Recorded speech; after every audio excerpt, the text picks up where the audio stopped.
your objectives before enemy forces reach them. Hey, what's going on, guys? It's AA Fitzy88, and I'm bringing to you some SOCOM 4.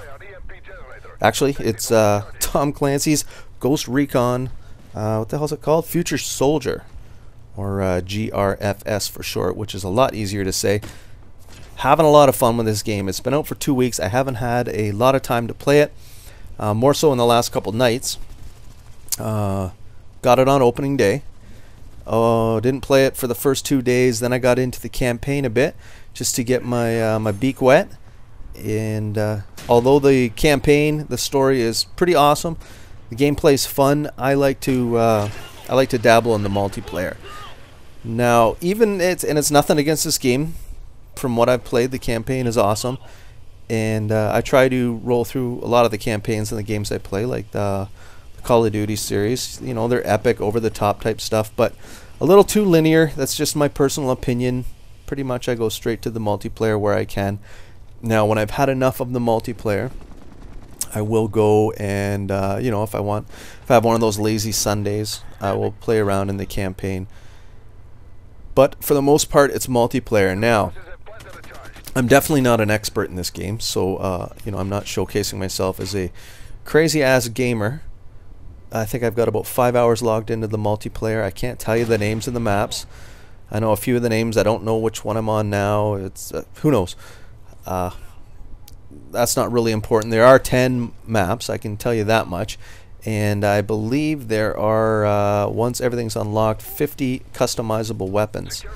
Now, basically, in your multiplayer Ghost Recon Future Soldier, you can play as a Recon. And that's one thing I'm doing a lot. You can see, I can see the guy's name now. But if they're on your team but not in your squad, the green highlighted name, if it's behind something very bright like a white wall, it doesn't really appear too well. So I haven't really memorized the character skins yet. What's enemy, what's friendly. So you're gonna see a lot of me shooting at friendlies. But I don't think it's a bad thing. I mean, you can't team kill. So, Ghost Recon Future Soldier multiplayer. This is a game of conflict, which is the most close you can compare to a team deathmatch, objective-based team deathmatch. What happens is it's a 15-minute round, and every 3 minutes a new objective will appear. Now, depending on what side you're on, you're either going to attack the objective or defend the objective. So it could be a supply cache, it could be a data point. Once you get to that, you have to, as you can see, we're securing it here on the HUD, or they secured it because it was in red, nowhere near the objective, which is a little confusing too, as it appears on your map. It's tough to navigate. You'll know that there's something out there. It tells you how many meters away it is, but a lot of the times it disappears. Kind of like this beautiful host migration that's been happening all of a sudden in the last couple nights I've been playing. Real pain in the ass, because when the game starts up again, you're respawning back at the beginning. So you could be halfway through, you know, 5 seconds away from defending an objective and getting yourself and your team a ton of experience points and probably the win, because when you work as a team, you get a shit ton of points, and you'll get a host migration, and everybody goes back to their corners. It's like the bell in a boxing match, which is kind of pissing me off, but you know, I'm not letting it bother me too much, because I'm so new and fresh to the game, still getting my feet wet, still figuring stuff out.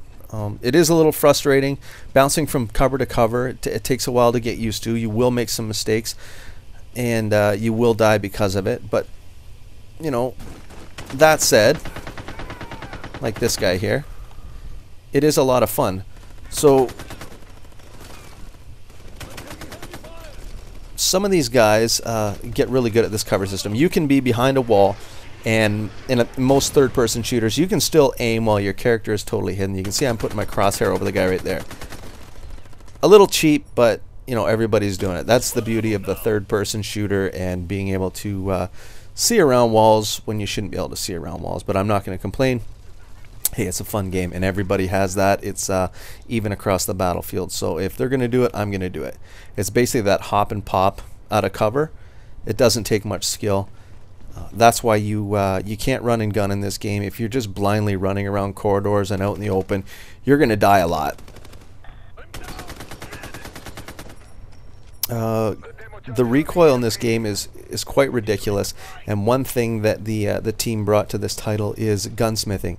So every weapon has very unusual characteristics, and you can totally outfit your gun any way you want, from optics to muzzle to barrel to magazine to the stock to the trigger to the gas system, anything. As you play the game and gain experience, you get credits. Credits that pertain to the class you're playing. So if you're only playing as an assault guy, you're only going to rank up assault credits that you can spend on character customization, whether it's, you know, your appearance, your primary, your secondary, the kit you're using, as well as there's an unlock tree. As you go up, it automatically unlocks certain things for you. So as you gain experience and level as a character, you get access to new weapons. Now, one thing that I thought was neat is you have decision points. So I think it's every 5 ranks. I'm not sure on this, don't quote me on it. Every 5 ranks that you level up, you get a decision to make. And in-game, it'll pop up, you've reached level 5. You have a choice between, who knows, a stun gun or an undermounted shotgun. Now, you make the decision on the spot.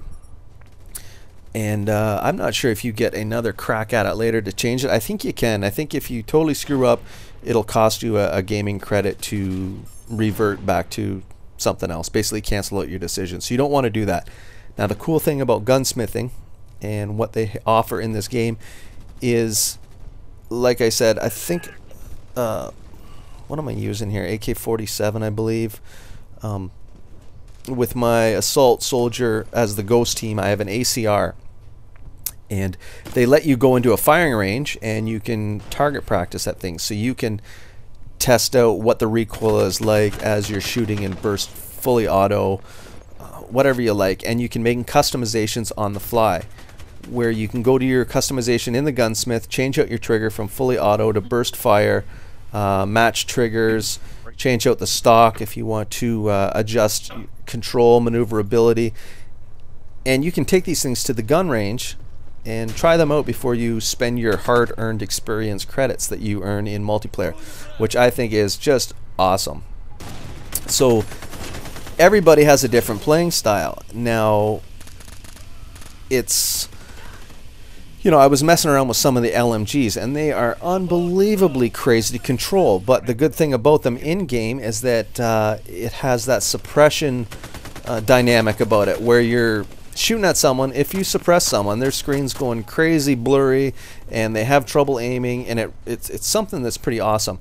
Now, to shoot an LMG from the hip, I mean, good luck. Unless you're point-blank range, you're not going to shoot anything. But in the gunsmithing, you can get different foregrips or, you know, things that are going to control your recoil and help you out. And I think I've got a pretty manageable LMG. I got some gameplay footage that I recorded that I'm going to bring out eventually, but this one is offering up pretty much my first experiences with the game. Now here, I've been stunned. What you can do as an engineer, you can stun someone where they're incapacitated, they can't fight anymore, and if you can successfully data hack them, then their whole team will show up on the HUD for quite some time, and it's a game changer, I'm telling you. If you can successfully data hack someone, you're a hero. I have a gameplay footage that I'll put out shortly where I pull one of these off. It's pretty awesome. The other team just sticks out like a sore thumb. You see how my guys are lit up in green on my screen? Pretty much the other team does too. And it's not like they're appearing as just red blobs. You can see where they're pointing, if they're prone, if they're in cover. Just amazing. So definitely have an engineer on your squad. If you pick this game up and you're wondering what class to play around with first, I recommend the engineer. I'm playing as assault right now, but since before, yeah, I've recently switched over to the engineer because I also want to rank him up and get using some of their recon points, like the UAV, and you get, they're like motion balls from Bad Company too. You can throw them out, and they're like proximity sensors, and they help your team out a lot. And that's the whole purpose of playing this game. You have to play as teamwork. Now, there's a few things that are pissing me off about it. a little frustrating. I was doing a lot of swearing last night while I was playing.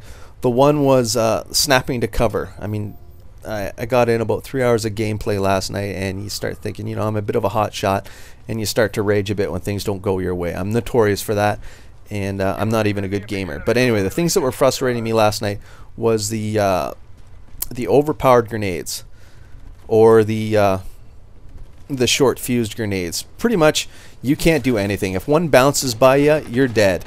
It doesn't give you the opportunity to get up or run away, or you know, whatever. I think they could dumb them down a bit, or at least make them avoidable, where you can't cook them. There's a longer fuse, so if you see the grenade indicator close by, you do have a few beats to run like hell, or get prone, or get behind cover. As it is right now, if you see a red dot on your screen, you throw a grenade in that direction, or at an objective, because it takes some time to take an objective, you're getting points. Another thing that I think is a little bit ridiculous are the flash grenades. They last, no joke, about 10 seconds, and it's just a white screen. It's not the blur or the haze where you can kind of see a disoriented screen. It's just a white screen. It's like you're looking at a white piece of paper for 10 seconds. It's crazy, and they got to reduce the time on that. These are all obviously just my opinions. What else? Other things, I think, other than that, the game just plays pretty good. The host migration, and I don't really deal with a lot of lag, but the servers in the last couple nights haven't been too stable. Now I know the game's only 2 weeks into it, and you know, all games pretty much go through this until the developers can patch out whatever they can, fix minor little bugs, server-related issues. It's all a learning curve. As long as the development team sticks with it, then I'm okay with that. You know, there's always room for improvement, and you know, I trust these guys aren't going to drop the ball. They have a good title here. Ubisoft is a great company. They usually back their products very well. I've always had a lot of fun with the games they make. Quality studio, and you know, I'm sure they're going to pamper this one because it's such an awesome game. Now, points in multiplayer, you get a lot. Killing from cover, killing an enemy, headshots, penetrating shots, helping a teammate, all your basic standard multiplayer experience points. But where you get the most out of this game in multiplayer is capturing objectives. Where you see you get 70 points here, 100 points there. I mean, you're talking 1,000 points for doing something objectively, which is what you want to do collectively for the team to win. So big kudos for finally coming up with a half-decent mode in multiplayer, which keeps people on pace and working as a team to complete the objective. It's not just, you know, Camp Fest, you know, 2012. So 2 minutes left of this gameplay. Here's a big fail here. Saw someone, he ran for cover, threw the grenade. I got my hit marker, didn't kill him. And I'm messing around with a secondary attachment with which is a smoke launcher. So I see the guy coming for me. There's my grenade. I'm avoiding. I forget that my smoke grenade's on. I shoot it at his feet, trying to help me because I know I have to switch to my sidearm, and he blindly runs around the corner and sprays me down. That kind of stuff kind of pisses you off. And he's still in active camo. I don't know how that's working. Like I said, I'm new to the game, and I still have a lot of questions. But I thought when you're mobile, playing as Recon, your invisibility, your cool man cloak, or whatever you want to call it, doesn't work. But don't know what happened there. Anyway, if you know the answer to that, fill me in the description or in the comments box. Let me know why that guy was still under the cover of his you know, invisibility camo. Minute left. We lose pretty badly here.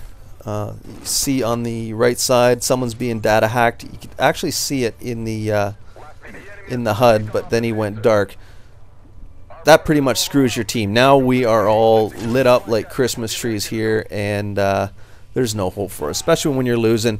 50 seconds left. There's a guy up here in the window. He just pokes around the corner and shoots me because, look at me, shows you exactly where I am. It is such a hard thing to get out of once your teammate gets data hacked. So a good thing to do, I guess, a tip would be roll in a group, and you probably won't be that lone soldier that gets picked off all by himself and then gets data hacked and because it's quite embarrassing when you're that guy on the ground and some guys, you know, playing with your nuts and turning you into a computer. There's the flashbang I'm talking about. Isn't that nuts? Just nuts. Anyway, I'm having a lot of fun with this game. There are 10 seconds left. We lose. More gameplay footage is going to come out. I hope you enjoyed it. If you're new to the game, hit me up on Xbox, AAFitzy88. I'm looking for people to play with.